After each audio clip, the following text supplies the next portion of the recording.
ತುಂಗಭದ್ರಾ ನದಿಯ ನೆರಳಿನ ತೊಟ್ಟಿಲಲ್ಲಿ ದೈತ್ಯರ ಅಸ್ಥಿಪಂಜರದಂತೆ ನಿಂತಿರುವ ಭಾರೀ ಬಂಡೆಗಳ ಮಧ್ಯೆ ಒಂದು ಸಾಮ್ರಾಜ್ಯ ಇನ್ನೂ ಕಣ್ಣು ತೆರೆದು ನೋಡುತ್ತಿದೆ. ಅದೇ ಹಂಪಿ. ಇದು ಕೇವಲ ಕಲ್ಲಿನ ಶಿಥಿಲಗಳಲ್ಲ, ಇದು ಜಗತ್ತನ್ನು ಮಂಡಿ ಉರಿಸಿದ ಸಾಮ್ರಾಜ್ಯದ ಕೊನೆಯ ಉಸಿರು. ಕಲ್ಪಿಸಿಕೊಳ್ಳಿ, ಕ್ರಿಸ್ತಶಕ 1436. ಹರಿಹರ ಮತ್ತು ಬುಕ್ಕರಾಯ ಬಿದ್ದ ರಾಜವಂಶಗಳ ಬೂದಿಯಿಂದ ಏಳುವ ಎರಡು ಸಹೋದರರು. ಅವರು ಕಟ್ಟಿದ ವಿಜಯನಗರ ಸಾಮ್ರಾಜ್ಯ ಅಷ್ಟು ವಿಶಾಲ. ಅದರ ಗಡಿಗಳು ಒಂದೇ ಸಮಯದಲ್ಲಿ ಅರಬ್ಬಿ ಸಮುದ್ರವನ್ನೂ ಬಂಗಾಳದ ಕೊಲ್ಲಿಯನ್ನೂ ಮುಟ್ಟುತ್ತಿದ್ದವು. ಹಂಪಿ ಒಂದು ನಗರವಲ್ಲ, ಒಂದು ಜೀವಂತ ದೇವತೆ. ಮಾರ್ಬಲ್ ಅರಮನೆಗಳು, ನೀಲಿಮಯ ಸರೋವರಗಳು, ರತ್ನಗಳಿಂದ ಹಾಸಿದ ರಸ್ತೆಗಳಲ್ಲಿ ನಡೆದು ಹೋಗುವ ಸಾಮ್ರಾಜ್ಯ. ಪರ್ಷಿಯಾ, ಪೋರ್ಚುಗಲ್, ಚೀನಾದ ವ್ಯಾಪಾರಿಗಳು ಈ ಗೇಟ್ಗಳ ಮುಂದೆ ತಲೆಬಾಗುತ್ತಿದ್ದರು.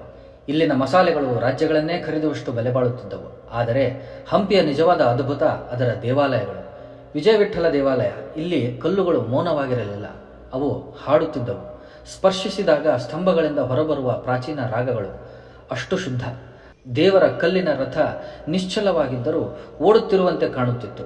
ಚಂದ್ರನ ಬೆಳಕಿನಲ್ಲಿ ಅರಳುವ ಲೋಟಸ್ ಮಹಲ್ ಬೆಂಕಿಯ ಹೂವಿನಂತೆ ಹೊಳೆಯುತ್ತಿತ್ತು. ಆನೆಯ ಸ್ಥಳಗಳು ಯುರೋಪಿನ ಅರಮನೆಗಳನ್ನೂ ಮೀರಿಸುವಷ್ಟು ವಿಶಾಲ.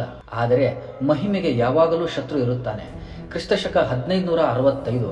ಆಕಾಶವೇ ಕಪ್ಪಾಗಿತ್ತು. The battle of Talikota. 5 ಸುಲ್ತಾನರು ಒಂದಾದರು, ಲೋಭ ಮತ್ತು ಭಯದಿಂದ. 6 ದಿನಗಳು ನದಿ ರಕ್ತದಲ್ಲಿ ಹರಿಯಿತು. ಅರಮನೆಗಳು ಸುಟ್ಟವು, ಗ್ರಂಥಾಲಯಗಳು ಬೂದಿಯಾದವು. 2 ಶತಮಾನಗಳ ಸಾಮ್ರಾಜ್ಯ ಒಂದೇ ವಾರದಲ್ಲಿ ಕುಸಿದಿತು. ಆದರೆ ಹಂಪಿ ಸಾಯಲಿಲ್ಲ. ಇದು ಕೇವಲ ಸಾಮ್ರಾಜ್ಯವಲ್ಲ, ಇದು ಶಕ್ತಿ, ಸಂಪತ್ತು, ಸಂಸ್ಕೃತಿ. ಇಂದಿಗೂ ಸೂರ್ಯ ಬಂಡೆಗಳ ಮೇಲೆ ರಕ್ತದಂತೆ ಕೆಂಪಾಗಿ ಮುಳುಗುವಾಗ ಈ ಶಿಥಿಲಗಳು ಗುಟುಕು ಹಾಕುತ್ತವೆ. ಸಂಗೀತ ಸ್ತಂಭಗಳ ನಡುವೆ ಗಾಳಿ ಹರಿದಾಗ ಒಂದು ಮೃದುವಾದ ಭಯಾನಕ ನಾದ ಕೇಳುತ್ತದೆ.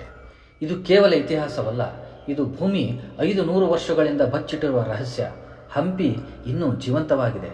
ಈ ಕಲ್ಲುಗಳ ನಡುವೆ ನಡೆಯಲು ಧೈರ್ಯವಿದ್ದರೆ ಭೂತಕಾಲವೇ ನಿಮ್ಮ ಜೊತೆ ನಡೆಯಬಹುದು.